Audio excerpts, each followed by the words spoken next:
Let's ask the people on the poster, why is it harder to record in person? I don't know. Maybe we should just like not see each other anymore. Just only on screens. This is just be easier.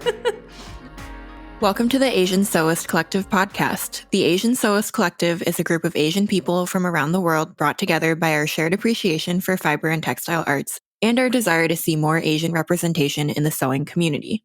In this podcast, we explore the intersection of our identities and our shared sewing practice as we create a space for Asian sewists and our allies. I'm your co-host, Ada Chen, and I'm recording from Denver, Colorado. Denver is the traditional territory of the Ute, Cheyenne, and Arapaho peoples. I'm a Taiwanese-American marketer turned entrepreneur, and these days you'll find me running my all-natural skincare business called Chuan's Promise. That's CHUAN''S, Promise, and sharing my marketing tips on my blog. Most importantly for this podcast, you can find my sewing at i.hope.sew on Instagram. And I'm your co-host, Nicole. I'm based outside of Chicago, the original homelands of the Council of the Three Fires, the Ojibwe, the Potawatomi, and the Odawa people. I'm a Philippine-American woman, a lawyer by day, and a sewing enthusiast the rest of the time. You can find me on Instagram at Nicole Angeline Sews. Okay, so today, since we are here in person, I don't know, maybe you want to start with explaining why we're together in person? Yes. So my brother is he turned 30 this year, and his fiance turned 30 on Saturday or Sunday, and he wanted to plan his like first big family trip, and he's an outdoorsy person. None of us are. That eye roll. None of us are. But I really he really planned everything out. He's like, you probably want to do this. You want sticks. Make sure you stay hydrated because it's high elevation. And yeah, basically he wanted to take us to Denver because it was kid friendly. So my two nieces are here. One just turned 3 yesterday, 3 and 6. And then my it's closer to 70 than 60 mom with one knee, the other is titanium, is also here. So like we did easy hikes. I was still panting, but there's like 20% less oxygen. Yeah. That's understandable. It was a thing. But yeah, so that's why I'm here. And then Ada was kind enough to share some of her time. I was saying that I need to like just come here to visit you. So, yeah, I mean, apparently even if we were in the same room, like in my house where I usually have the setup, we would struggle to figure out how to do this. Now we know ish. So here we are, and we were like, let's just do it. Yeah. Let's just do it. We're podcast pros. In between seasons, ask us anything. And we put that question on Instagram, and we got a bunch of responses, mostly from one person. I do have another one I'll add on here, but I'll just pull it up on my phone. Okay, we have them on my screen, and I guess we'll just go in order. Yeah, let's do it. The first one comes from Priya at Pizza Very, who was on our episode about knitting, who asked, when are we getting matching wavelength hat pics? Okay. And to that, I say, look, I remembered it. It's, don't approach this as a set. They just happen to have the same pink color. And they're reversed. This light is crimping my style. Yeah, this light is not nice. Take this paper towel. There you go. We have a little, like, what is it, the glare blocking? Yeah. So we are in my family. It's May. Yeah. This has been helpful. So thank you, Ada, for making this for me. I was like having a really hard time packing. I'm very much like because I'm a planner, I know what we're going to do on what day. And you didn't know any of that for this. No, I was like, Denver weather. It didn't make any sense. And I was like, oh, this is going to be cool. And then we got to Rocky Mountain. My brother was like, hey, we're going to Rocky Mountain tomorrow. And I was like, okay, cool. Like up Rocky Mountain. 30 degrees and very windy. And I was like, oh, man. But I'm glad I brought this. Because you did see snow. I did. And at the top of Pikes Peak, it was snowing. Like straight up, like in your face snowing. And I was like, I don't understand. I'm woozy. Like, because we're highest I've ever been. But yeah, so it was really hard to pack for this trip. But I was like, you know what? I know I'm going to need a warm weather hat. So I'm going to bring this to honor Ada. So like now when I'm making literal winter coats in April and May. I get it. You get it. I do. People are like, what? It's spring. And I'm like, to that I say, it snowed last week. Yeah. I mean, it snowed in Chicago like mid-April, and that's normal. But I think our weather is more predictable than yours. Yeah. Yeah. Ours is very like, you check it 24 hours later and it could be completely different. I can attest to that. So should we do our matching wavelength selfie? So we got We can take it How on do your I- phone. How do I? Okay, let's How see do if we- the phone will How do capture we get the it. This light is to? really great content. We might have to do this for a outside. podcast. Oh, good. We did it. It will be posted for you, Priya. And Tina, because it's And Tina. Tina's wavelength hat pattern, which if you can see the little lines that I had to look at the pattern for.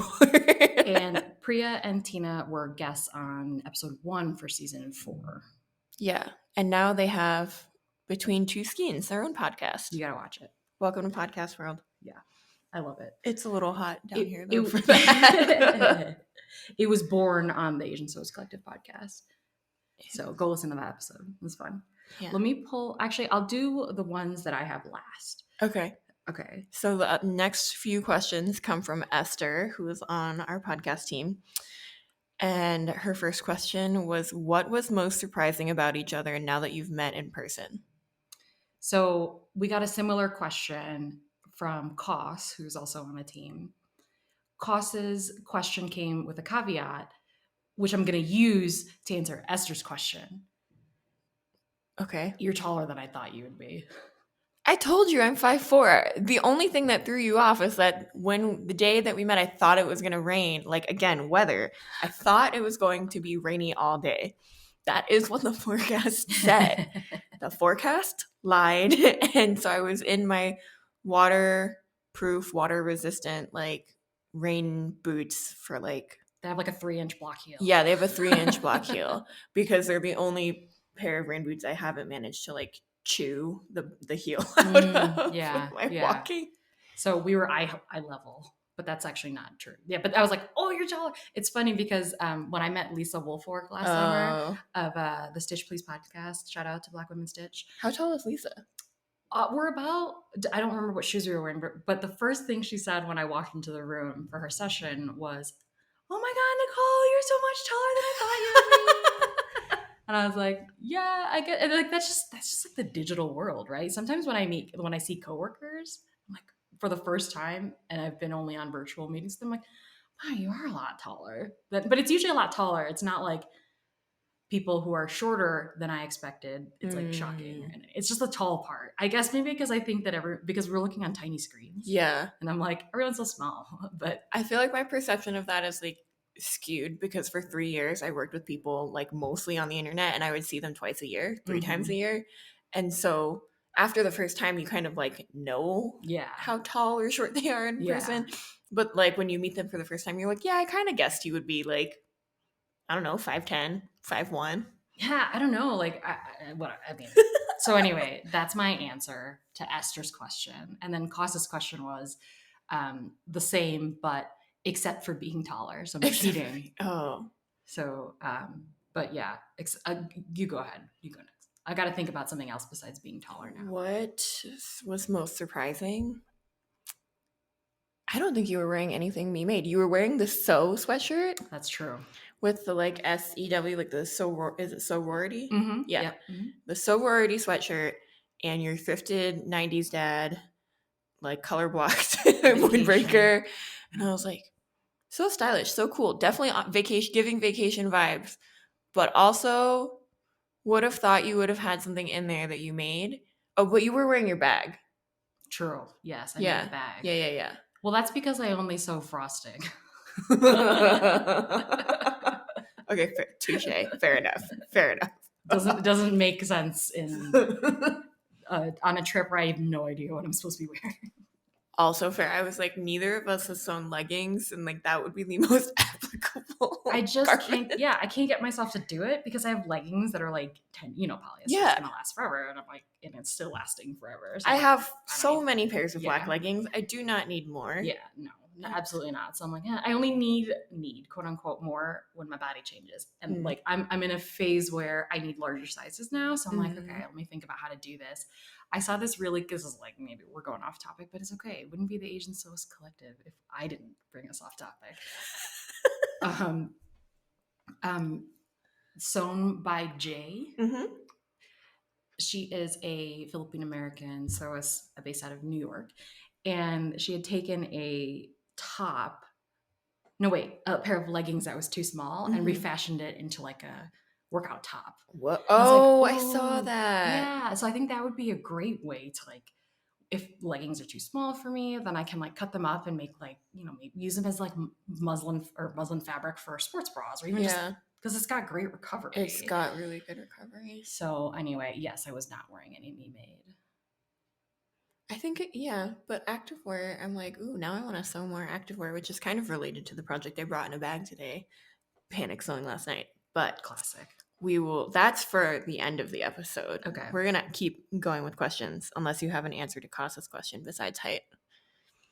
I don't know. The interesting thing is like, we're meeting each other for the first time in person. But we talk all the time. We talk all the time, and not just about podcast stuff. I could consider you a true friend. Yeah. So it's like there weren't any surprises. No. Like you were wearing panic sewn Clyde pants, classic, in black, in your neutrals. Like you're like, I'm wearing neutrals today. This is exactly who I thought you would be. So, and it's nice. Like, I mean, wouldn't it have been terrible if you were an asshole in real life? I know. That would be so bad. I'd be so annoyed. Yeah, I'd be like, oh gosh, this just isn't working. But we would go on for you all until the tension was too much, and then we just had to quit and have this like band. We're like a band that splits up. No, oh my God. No splitting up. Splitting up. We're good. Although it could be a Jonas Brothers, and then you get back together. A solo project? I'm too lazy for a solo project. Everyone else on the podcast really carries me. So. Yeah, but you got a solo project and you married Priyanka Chopra. Oh, yeah. Yeah. She could be my sugar mama while I do my own things. Yeah. Okay. I'm really selling it here. Okay. Next question. Proudest make to date. I think autocorrect got this question. I don't know. Proudest make to date? It might be my birthday dress from 2020 still. Ooh, that was a good one. Yeah, I mean, I'm proud of almost everything I make. Sometimes they don't work out.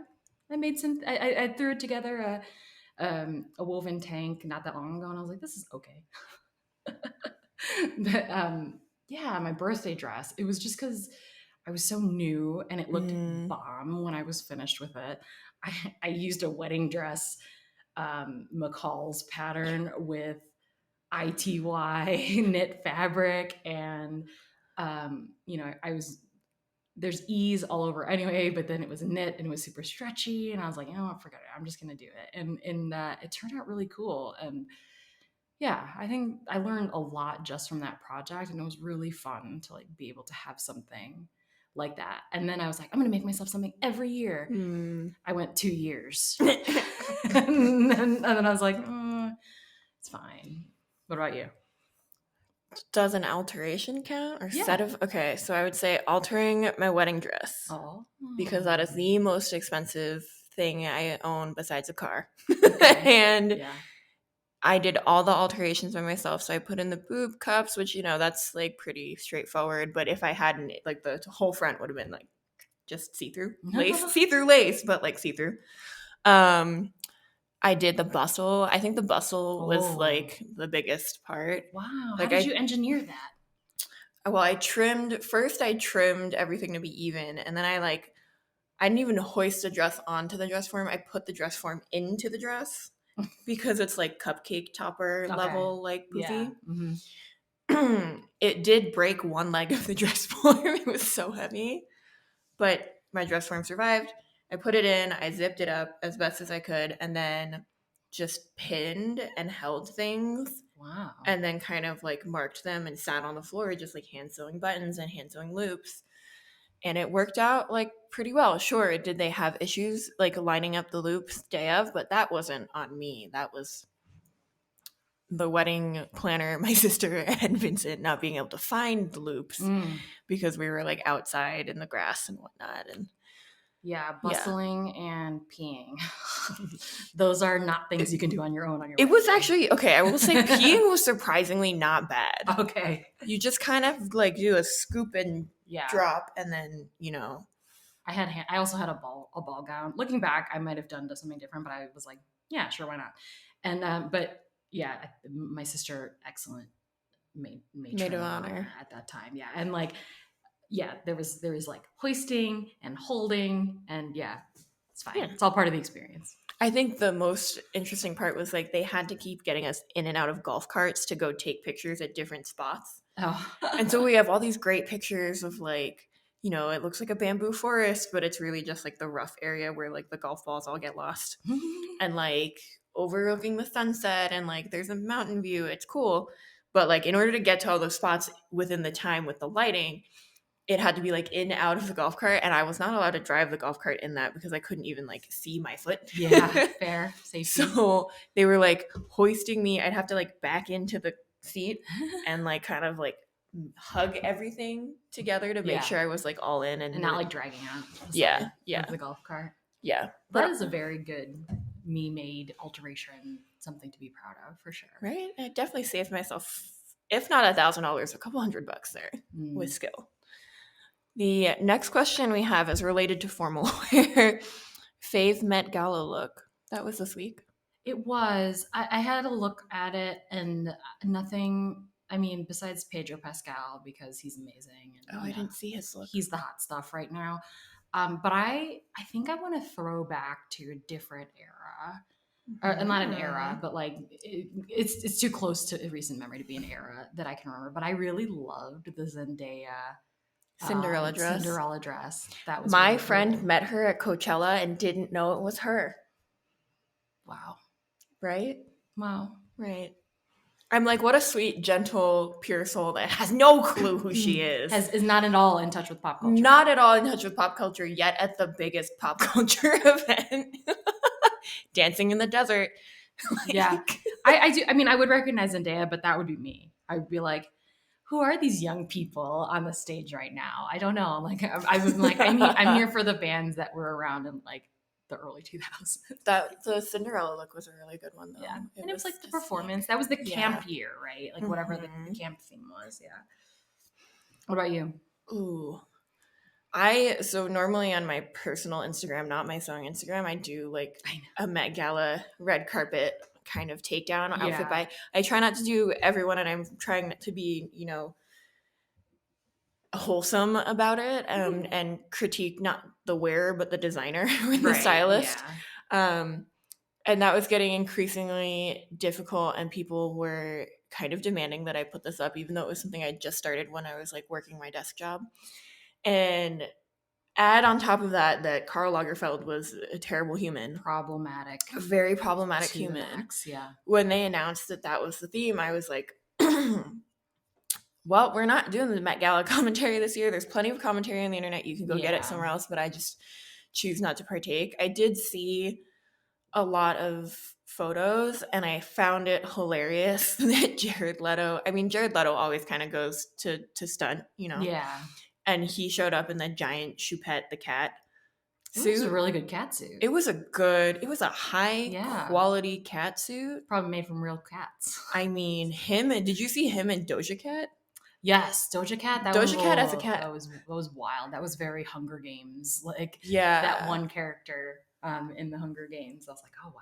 Okay. So I will give the two of them credit for having either the cat face prosthetics or cat suit on the whole time, because that could not have been easy. Yeah.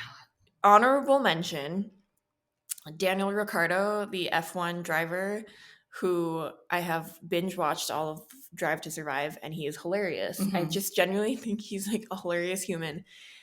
And everyone's like, what are you doing here? Anne Hathaway had a moment where she was like, oh my God, I love you.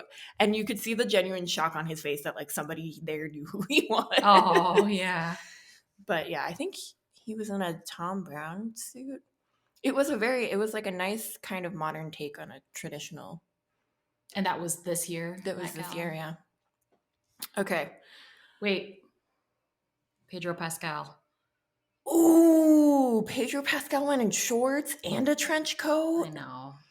And like, I don't know what he looks really good in red. Like that red suit he was wearing the other day that Marika really liked. I did look up the Cadbury Easter egg. Pedro Pascal. It's good. It's good. Very on point for folks on the podcast. Google Pedro Pascal as Cadbury Easter eggs. Pedro Pascal stylist needs a raise. Yeah. Yeah. That should be the hashtag. Hashtag Pedro Pascal's stylist needs a raise. Absolutely. On that note, who's your current fashion inspo? I don't know fashion anymore. I don't know. I have no idea. I don't know. How about you? I don't know. I think since I started sewing, I stopped paying as much attention to fashion week looks Mm-hmm. and kind of started trying to figure out more like what do I like to wear, what's practical for my lifestyle. And Yeah. like for me, I think it was bridging the gap between like there are these styles that I really like and love to wear, but are completely impractical for who I am as an individual person who, you know, sometimes has to lift 25 pounds of coconut oil and like has to receive 55-gallon drums. And so I think I've definitely shifted to like there's a work wardrobe and then there's a fun wardrobe and then there's like me and my PJs at home wardrobe, Yeah. which I think kind of got lost in the midst of like lockdown. Yeah. But I also, yeah, I can't say I have like a specific fashion or style icon Mm-hmm. necessarily.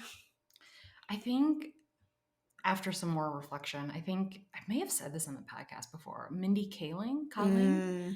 Um, I follow her on Instagram and she's just so freaking stylish. And I would love to emulate that.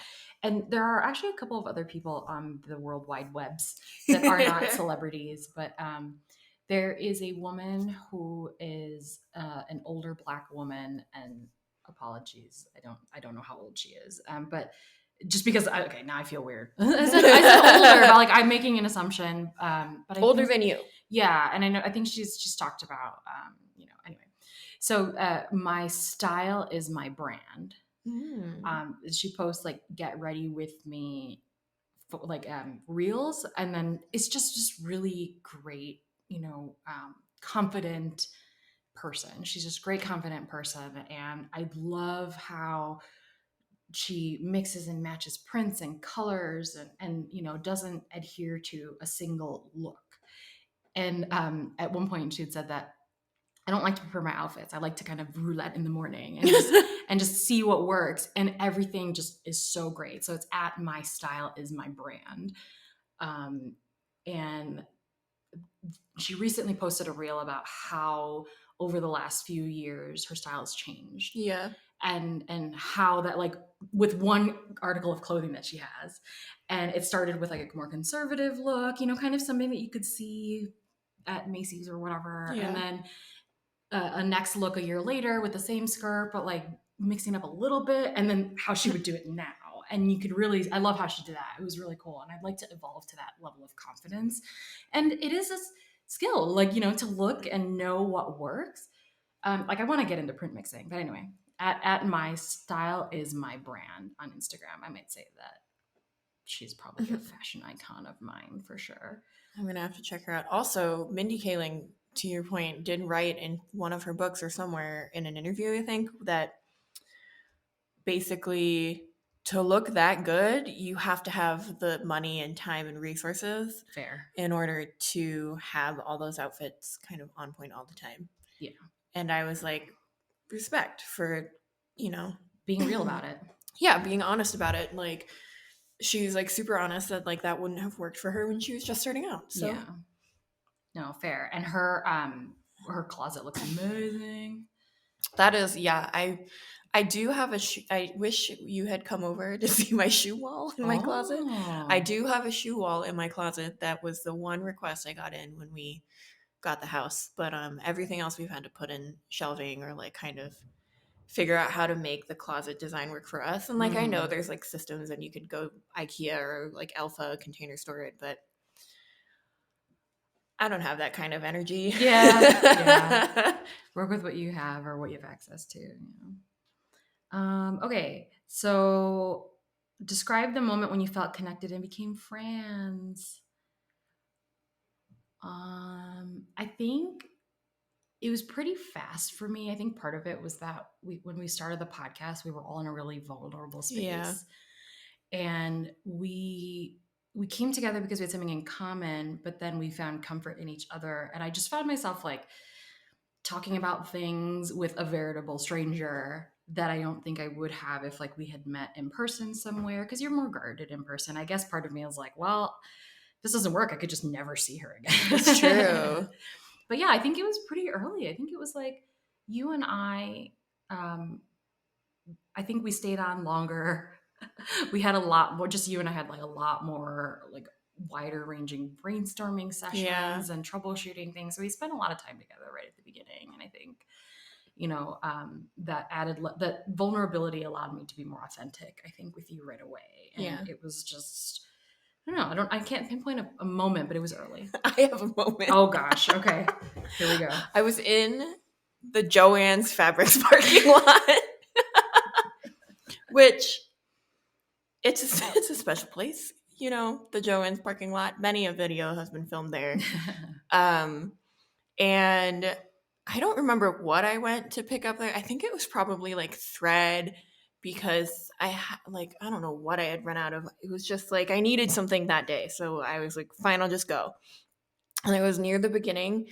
And I think because we mostly talk on Instagram and Slack.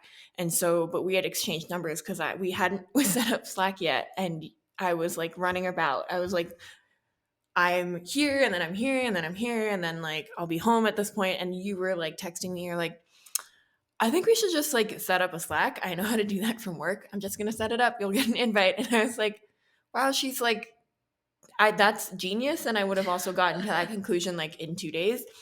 But like for you to say that while I'm literally at Joann's trying to like find thread or whatever, I was like, oh, we're gonna be friends. I think it's because I'm decisive. Mm-hmm. I can be really indecisive when it comes to really stupid things. but when the decision needs to be made, I'm like, you know what? I feel confident in my that this is gonna work. Let's do it. You're busy, it's fine. I'm just gonna do this, and then if it doesn't work, we'll figure it out. So it worked out. Yeah, I think so. That's cool. Slack. That's how you remember. That's like how we became friends. Well, I think did we talk about Microsoft Teams? I think so. And I was like, absolutely not. Like, no. I was like, I've used every chat product. Okay. So the next one is, have you ever made anything without unpicking or redoing some parts? Oh, this was from somebody else, and I don't know where my phone has gone to find your name. It's there. Oh, no, that's my other phone. We'll find it and we will insert it in the show notes. Thank you for sending this in. No. I can't think of a single thing. While I look up this person's name, because I really want to give them a shout out for asking us this question. I think no. I think the answer is still no. The ones that you do multiple times, that ends up, those are easier. But I'm the type of person that I don't have I have a TNT, I guess. I don't really have a TNT, actually. I'll just flat out say that. So that's probably why I'm seam ripping shit a lot. All sorts of mistakes. I did make a Seamwork O'Reilly top, which is a woven tank. And I think I got away with not having to seam rip anything. I do need to make fit adjustments for the next version, but it's a simple enough pattern where I French seamed everything because I've been too lazy about serging, which makes no sense, I know. But I actually think, I think that's my latest one. So I'm growing now. The question came from Jay Susahana, JSUSAHANA on Instagram. And I think I saw this question and I was like, oh yeah, for sure. And it wasn't because I was perfect at sewing. It was because I was just so far along or panic sewing that I was like, you know what? Screw it. Yeah. We can live with the extra clipped seam or whatever's going on here. There's definitely like in the middle of the neckline of my first York pinafore, which is a blue denim pinafore that I made. And I somehow decided that silver thread was a good idea. Very visible. Sure. I think it was the first thing I ever finished with a bias bound neckline. And I fucked up right in the middle. Like there's a little crooked zigzag. And I was like, you know what? We're not unpicking. We're just going to go. I know if you're staring that closely to my neck, what are you doing? You know, that's funny because I would really struggle with leaving that in there. And this is something where my husband would be like, I didn't even notice it until you said something. And I'm like, oh, but now I know it's there, and I would unpick it. I would. Oh my God. I would know. I mean, if it was like really bad or there was a thread nest going on, I would definitely unpick it. I've left thread nests. I'm like, you know what? This seems secure enough. It's fine. It took me so long to figure out why I was getting thread nests. I was like, oh, you have to hold the thread on the side. When you start, yes. Yeah. No, I do that now as well. I don't do my machine has an automatic cutter, and I don't do that anymore. Fancy. Because it starts because then you can't reach the bottom thread. Yeah. And so my thread around the sewing room count has gotten a lot higher now that I have to pull and cut the thread, but it's fine. I vacuum every once in a while. Okay. So we've got 2 more questions. What is the greatest accomplishment of ASC in your opinion? Ooh. I think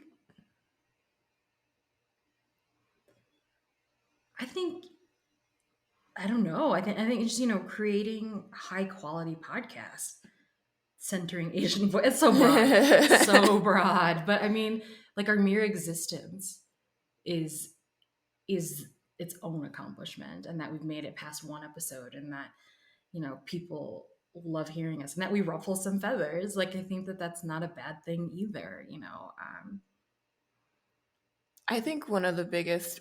I think we knew that we had obviously formed a community, and that your guys's or everyone's DMs in response to episodes or things that we repost and share and educate on, I think are great to show that we needed a space, because for me it felt like before this we were kind of co-opting other people's spaces. And so to have our own space is one thing and one really big thing. And I hope that listeners and followers on Instagram kind of feel that.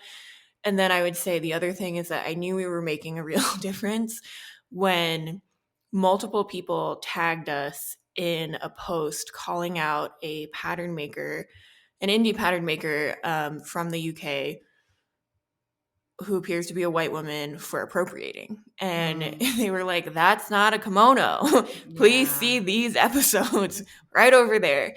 And it felt really good that we didn't have to be the ones kind of screaming into the void anymore on our own, and that folks had actually listened to us, processed it, and were going and using that information and saying, they've done this really great work. You need to do some work too. Yeah. Here we are serving it up to you in a handy dandy comment. And so that, I think that happened a few weeks ago. Yeah. And that was really satisfying to see that kind of unfold and not have to, be in the literal depths of internet disgustingness. Yeah. And, we talk often on the podcast about, doing the work and don't ask us questions, listen to what we're already saying. And I think that having someone who's an ally, whatever they look like, saying, hey, they already did the work here, that's really great to have become a reliable resource and voice in the sewing community. Whether that person did anything about it, who knows? But well, I mean, we could probably find out. But just being that, being listened to like that, I guess I didn't really imagine that it would be that we could have that big of an impact. Yeah. And maybe it's more me. I think I'd be like, I don't know, people care about what I have to say, and but everyone has a voice that's worthy of being listened to, and so it's really cool to see that roll out. So yeah, that's a great. You're better at answering specific questions than I am. I'm like everything. Our existence is our greatest accomplishment. But also, I think our professional backgrounds kind of lend us to these things. I'm used to getting very pointed Q&A on a product webinar of hey, when's this feature gonna launch? Yeah. And having to be very soon, can't commit to a date. Here's my like skirting around the answer. Yeah. And I'm used to having to explain things to everybody. And like, not everybody, but just like, yeah, a lot of what I do, what I have been doing the last few years is like breaking down things and explaining them. And I can be really long-winded. I always have to be like reined in. Anyway, speaking of being reined in, I have a final question. Okay. This is from my colleague Irma. She asks, where do you see your podcast or collaborative in the future? Ooh. I'm going to start with one thing that I've noticed over the past few months, and maybe it will lead us into other things. I don't know. Lately, we've been getting reached out to by companies, big and small. And, you know, in the case of it's a publisher for an Asian or person of Asian descent author in the fiber arts and crafting world, like we are more than happy to support that author because it is their work getting published, and sure, the publisher, you know, that person works for a company. What has kind of like intrigued me and sometimes pissed me off is that like small and large companies will reach out to us and say, hey, can you promote this thing, without offering compensation, without really acknowledging that like this content is essentially like it's a passion project. None of us are really profiting off of it. Like we are basically break even and making pennies for every hour we spend on it. And so like would I love to get to a point where we could hire a professional editor and like have all this stuff? Sure, but like we need the financial backing to do that. One of the ways to do that is to take on sponsors, but then, you know, do we really know that these people actually and these companies actually align with our values? And the answer is, from a lot of the emails that we get cold, no. It's like they Googled Asian. Yeah, they just Googled like places to distribute our sewing stuff and sell to people. Yeah. And so I'm kind of a little more protective of the community and the audience that we've built, because I think that'd be doing a disservice to everyone. But it's kind of interesting to see that like we are getting more recognition, I guess, as a identity within the crafting community that is lucrative to target if you're a business. Like I'll be honest, I'm a business owner. Like, you know, I get it why they're doing that, but it seems disingenuous to me when you send us those emails being like, hey, can you promote this thing or this pattern or this contest, without saying like, and this is why, like we've done our research on you basically. And so yeah, I think we're probably not going to be taking those on anytime soon. Without compensation. And without understanding that they're like aligned with our values. Yeah. Which like if you were, I would think that that's something you would lead with in the email. Absolutely. And yeah, you have to listen to understand what our values are. Yeah, you can't just be like Googling and then see our front page of our website, which really doesn't have anything besides links to the show notes and then links to where to find the pod. Yeah. So yeah, I'm like, that's interesting. Where we're going as a podcast, I don't know. I like doing it. It's still it's still fun. It's still interesting. I think we only work on topics that are interesting to the team. Yeah.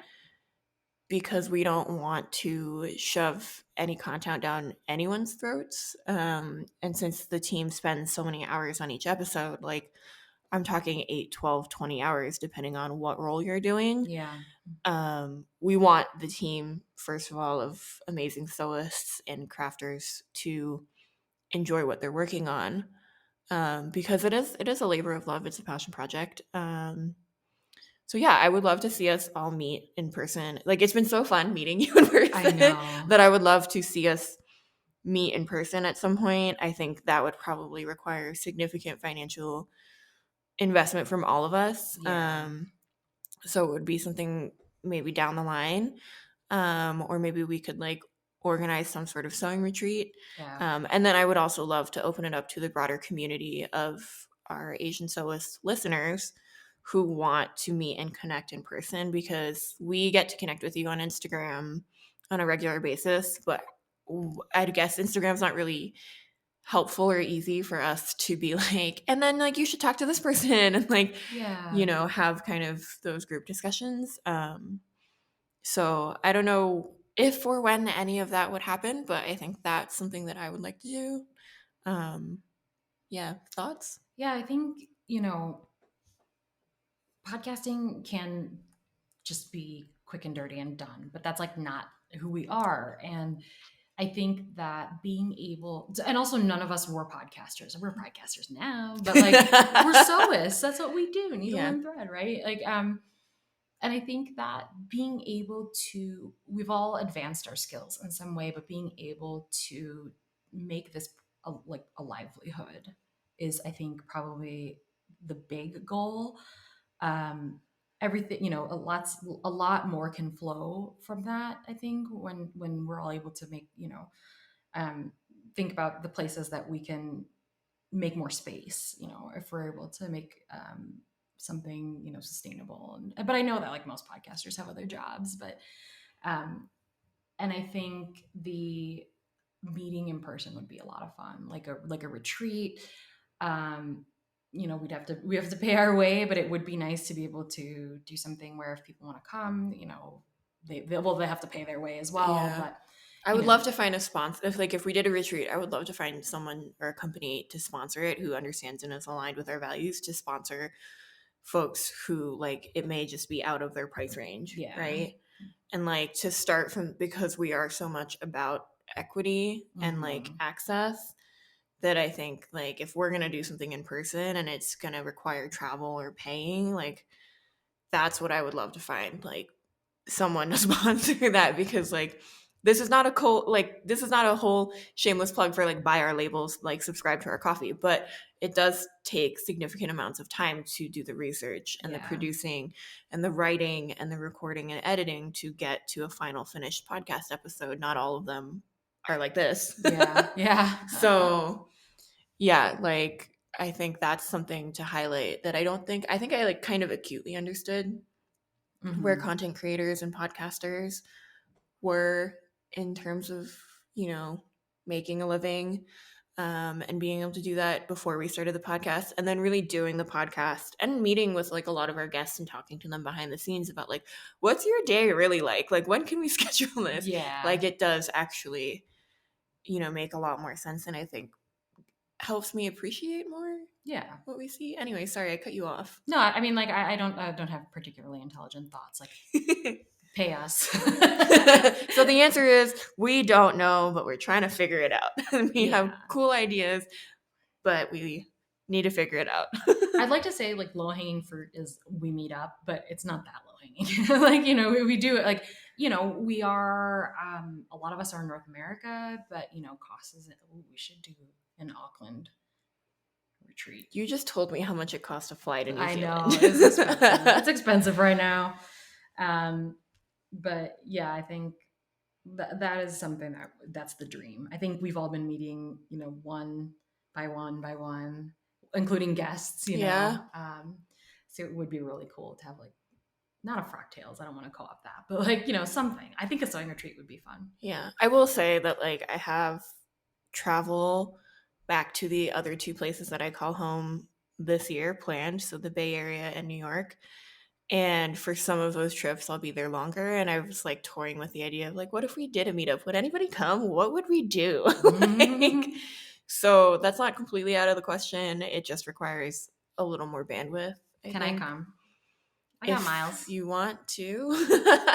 I'll just show up wherever. We can see. I've definitely had that conversation with one-on-one people in the past. And I am seeing Mariko when I go to LA next month. But yeah, it's like you said, it's been one-on-one, max 2-on-1. Like I met Byra V and Ella together in the East Bay. And I know Ella's been organizing some Bay Area meetups, which is cool. But yeah, what if we could do a bigger one? Yeah. I have event planning skills in a background. We could do this. Look at us using our skills for a podcast. Who knew? All right, I have one final sewing related question, because we usually open our episode with what are you working on, and clearly you're on vacation and you did not bring your sewing machine. I did not. I thought about it. You thought about I it, did. and you thought about bringing stuff to do. Yeah. But I started a panic sew last night, and I need help. Okay. And I thought it would be great to just bring it in person, because we Okay. never get to do this. Okay, it's buried underneath our wall of pillows. Buried under, yeah, if you want to grab me the bag. Yeah, okay. So I Let's see. you know, if I'm going to an event, I want to wear something new. I am the same. Which is a problem. It's a problem. Like, we don't act like that's, you know, a byproduct of fast fashion. I don't need something new. But if I can wear it, if I'm going to wear it again, like, I'll try to go out of my way to do it. Fair. Where are you going? What's your event? I feel almost shameful saying this. I'm going to Miami for the Formula One Grand Prix. Why is that shameful? It just seems really frivolous, if I'm being honest. Lots of things are frivolous. And I'm not going because I love F1 that much or whatever. I literally binged the Netflix series in order to go and have an intelligent conversation while I'm there. My partner got invited for a work thing, so we're only going one day, but I thought, like, you know, it's going to be a weekend. It should be cool. It's going to be hot. And last year I said I was going to make more shorts. I didn't end up making too many more shorts. So I was going through my patterns, and this actually came up because I was looking at this pattern for a wedding that I have to go to, where I have been encouraged to try again with wearing my sari. Yes. And I needed a petticoat, and I was looking it up. So I was like, I'll make this skirt as a petticoat because then I can wear it again. Then I was like, ooh, the skirt has a shorter view, so I could wear it for Miami. And it's a knit fabric, and I found the knit, and it doesn't look knit. It's kind of like a legging fabric. Okay. It's this teal. It's not coming great on my camera. It's coming across sky blue, but I swear it's more green. Yeah.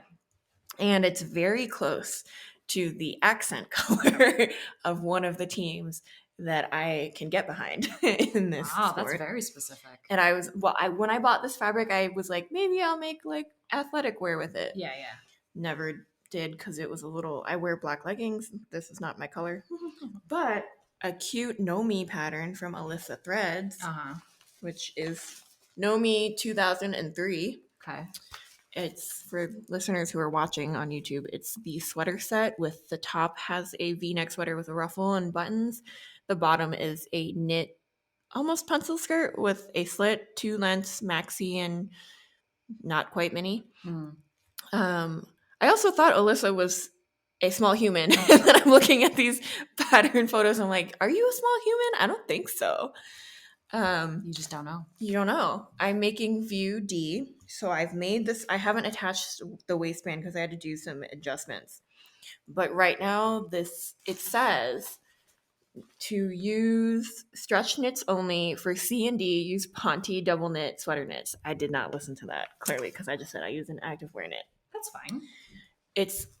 It feels like it needs a lining, though. I tried it on last night, which I almost never remember to do. And it was a little too clingy. Okay. And yeah, it's supposed to be kind of tight bodycon. Yeah. But do you think I could, essentially make the same thing inside out and attach the skirt?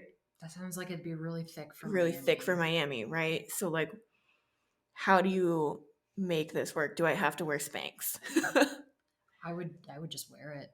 It's Miami. Like, I haven't spent any time there, but it seems like the kind of place where you just whatever looks hot. You can see all of the you can see everything. Like, I'm gonna need to wear some seamless underwear. Yeah. You mean like dimples and stuff? Yeah, I'm like, it's less the dimples. It's kind of more the fact that it's like, it feels like it should look sleeker. Because in a heavier knit, that would cover up like the seams more. There isn't really anything you can do about the seams. I don't know. I would probably just wear it as is with seamless underwear. And even then, and this is maybe just me being like, I don't care about what people think. I'm like, I'm not trying to like pretend like I'm not wearing underwear. Yeah, that's true. Like back in the day, it's like, oh, you gotta wear thong. You get like panty lines look terrible. I'm like, sure, but I'm not trying to fool anyone into thinking I'm going commando. Like, I don't really care. Like, surprise, I'm wearing underwear. Like, anyway, but that's just me. All right, so you think I can attach the waistband, hem it, and call it a day? I think so. Like, but you could. I mean, I don't really know what you would do though. Like how you would, how you could be more comfortable in it. I did think about making it a skirt. You could do that too, right? Yeah, I know you have like a shorts pattern. Yeah, because from a skirt, you could from a skirt, and I thought I had actually like 5 yards of this. I think I actually only have like 3, so we'll see. You but don't need that many. You don't need that many. I thought it'd be like cool to finally use this fabric that I have in my stash. Yeah, because it is color appropriate. Yeah. You know what team you're rooting for. You know that it's like, but it's subtle. It's kind of like Disney bounding. Ah, okay. Like I won't be wearing Formula One bounding. I won't be wearing the Mercedes Petronas, whatever the heck the whole name of this team is. Yeah. But like if I wear a black shirt, which I own many of, and the skirt, it's like people will know. They will know. Yeah. It's like if I showed up in all red, they would be like Ferrari. Okay. Yeah, no, that's cool. I think, I don't know. I think making it a skirt though, you'll create more lines unless you have a pattern that doesn't have like the front and back seam. I have a pattern that has a gusset instead. It is. Oh my goodness! Let me just look it up. It was meant for comfort. Okay. There is in that skirt pattern that I like from Jay Lee. There's both a quote unquote hot pants version of the skirt, which is like shorts underneath, and then there's basically like a underwear briefs version. Mm-hmm. So I'm like maybe I just do built-in underwear. Yeah, you could do that. I think that makes sense. Okay, here we go. It's from Pattern Division. It's called the Celeste Pant. So, okay, bike shorts. Yeah. So the seams are on the side. Okay. And they would align, and it has like gusset in the middle. And this is like totally seamless except for that on the sides. Whoa. And so I think that might serve your purpose better. Like this pattern doesn't even have like, you don't even finish the waistband or whoa, okay. And I found that it was it's nice for sleeping. I think like impractical for activewear, but that might be something you could install in here that would be comfortable. And you could even use like a lighter knit material. Okay. So Pattern Division Celeste Pant, which is really short. Yeah, it sounds like the UK version of pants. Yeah, there's a story behind these pants or these underwears, and I can't remember. Okay, pants, underwears. I can't remember what it is, but I'm sure you would be. I'll look it up later. But okay. The designer from Pattern Division, she has not mobility issues. She has Parkinson's. Oh, right. She's okay. Yeah, she made the port top. Right? Yeah. I don't know, but I know that she designs her patterns to be simple sews. Yeah, because when you have an essential tremor, it's really hard to keep things. So Nandita from season 1 is a big fan of her. I have a lot of her patterns because I wanted to support her business, but also because they look really simple. I have a lot of patterns, but I did make the Celeste pant. Okay. Oh, because I was chafing really bad after. That's what it was. It was like everything hurt. I no longer wear shorts when I run. I barely run anyway, but like it was chafing, like nothing was comfortable. So I made those in a, what was it? It's like a brush poly, like a double brush poly. Okay. So it's like so soft. It was warm, but it was like soft between my legs. It was really nice. So yeah, that might be a good option for you. I will look into that before I get to, because this, I'm not even kidding. Like, that's cute though. I cut this pattern out, only the skirt pieces, and cut the fabric and sewed all this up in less than an hour. Wow. And got to basically like finishing. Nice. Right. And I'd gone into it. I think I'd posted a picture to my stories with this leather jacket I had thrifted a while ago. I think Gwen, past guest, had commented on like, I need to turn it into something. Well, I put the shorts pieces next to this giant leather jacket. And because they were kind of wide-legged shorts, there was no way I would be able to harvest enough fabric in time. Yeah. So I was like, what else can I do?